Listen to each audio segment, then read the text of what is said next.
एक सवाल जो आजकल चांदी के बाजार में हर किसी के मन में है कि आखिर इसकी कीमत में इतना जबरदस्त उतार चढ़ाव क्यों होता है। मतलब एक तरफ तो बातें हो रही हैं कि ये आसमान छू लेगी और दूसरी तरफ एक बड़े क्रैश की भी आशंका जताई जा रही है। तो आज हम इसी पहेली को सुलझाने की कोशिश करेंगे। बिल्कुल, और यही है चांदी की सबसे बड़ी हकीकत। इसकी कीमत किसी की उम्मीदों या अटकलों पर नहीं चलती है, ये चलती है बाजार के कुछ ठोस, कुछ क्रूर नियमों से। और आज हम उन्हीं नियमों को, उन्हीं तंत्रों को समझेंगे। तो यही है वो मिलियन डॉलर सवाल।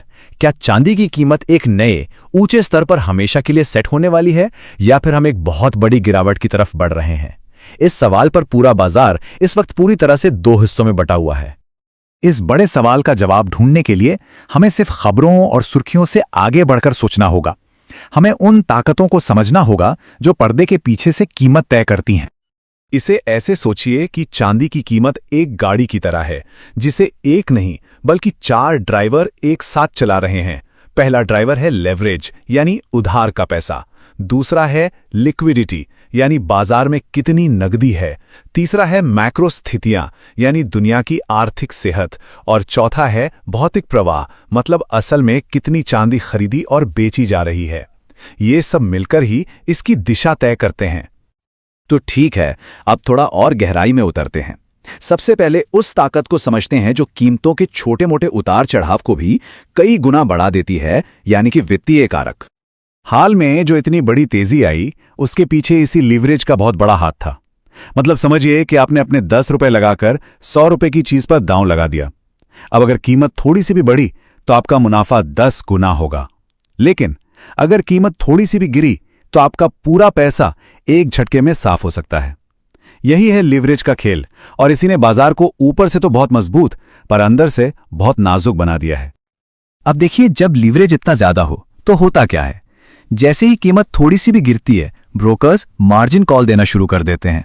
मतलब वो ट्रेडर्स से और पैसे की मांग करते हैं। अब ट्रेडर्स के पास दो ही रास्ते होते हैं, या तो और पैसा लगाओ या अपनी पोजीशन बेचकर बाहर निकलो। ज्यादातर लोग मजबूरी में बेचना शुरू कर देते हैं। इस बिकवाली से कीमतें और नीचे जाती हैं, जिससे और मार्जिन कॉल आते हैं, और बस एक ऐसा दुष्चक्र शुरू हो जाता है जिससे बाहर निकलना लगभग नामुमकिन सा हो जाता है। जरा इस बारे में सोचिए, अगर किसी को एक सरकारी बॉन्ड पर अच्छा खासा सुरक्षित रिटर्न मिल रहा है, तो वो अपना पैसा एक ऐसी चीज में क्यों रखेगा जिससे कोई यील्ड या ब्याज नहीं मिलता? बिल्कुल नहीं रखेगा। यही चांदी के साथ होता है। जब सरकारी बॉन्ड पर रिटर्न बढ़ता है तो चांदी जैसी नॉन यील्डिंग संपत्ति को होल्ड करने की अवसर लागत यानी अपॉर्चुनिटी कॉस्ट बहुत बढ़ जाती है। तो कुल मिलाके दो बड़ी आर्थिक ताकतें हैं जो चांदी पर भारी दबाव बना सकती हैं। पहली, बढ़ती हुई रियल यील्ड जो चांदी को कम आकर्षक बना देती है, और दूसरी, मजबूत होता अमेरिकी डॉलर जो विदेशी खरीदारों के लिए चांदी को और भी महंगा कर देता है। और जब बाजार पहले से ही लीवरेज के ढेर पर बैठा हो तो ये दोनों मिलकर एक छोटी सी चिंगारी को भी एक बड़े धमाके में बदल सकते हैं। तो ये तो हुई वित्तीय बाजार की कहानी, लेकिन कहानी का एक और बहुत अहम पहलू भी है। चलिए अब देखते हैं कि असल दुनिया में जमीनी हकीकत क्या है, यानी चांदी की सप्लाई और डिमांड की असलियत क्या है। ये अर्थशास्त्र का एक सीधा साधा बुनियादी नियम है। जब किसी चीज की कीमत आसमान छूने लगती है तो हर कोई उसे बेचना चाहता है और खरीदार कम हो जाते हैं। माइनिंग कंपनियां ज्यादा चांदी निकालने के लिए नए नए तरीके खोजती हैं। पुरानी चांदी को रिसाइकल किया जाने लगता है और इंडस्ट्रीज इसके सस्ते विकल्प ढूंढना शुरू कर देती हैं।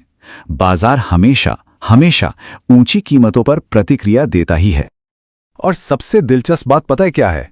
बाजार को पलटने के लिए जरूरी नहीं है कि सप्लाई की कमी पूरी तरह से खत्म हो जाए। नहीं, सिर्फ ये कहानी बदलना ही काफी है।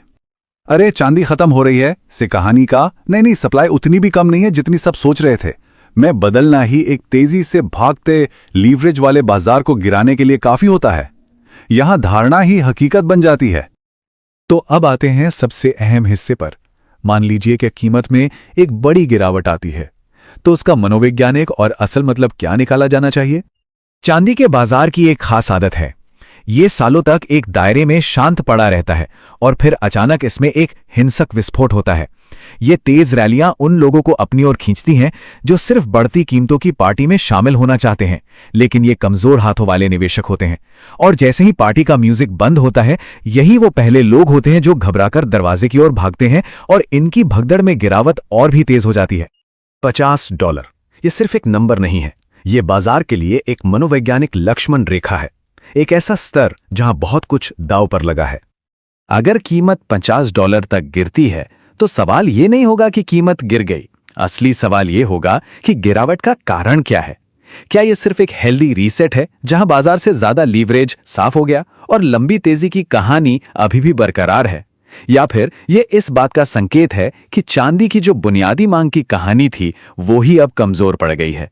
इन दोनों ही सूरतों में भविष्य के लिए मतलब बिल्कुल अलग होगा।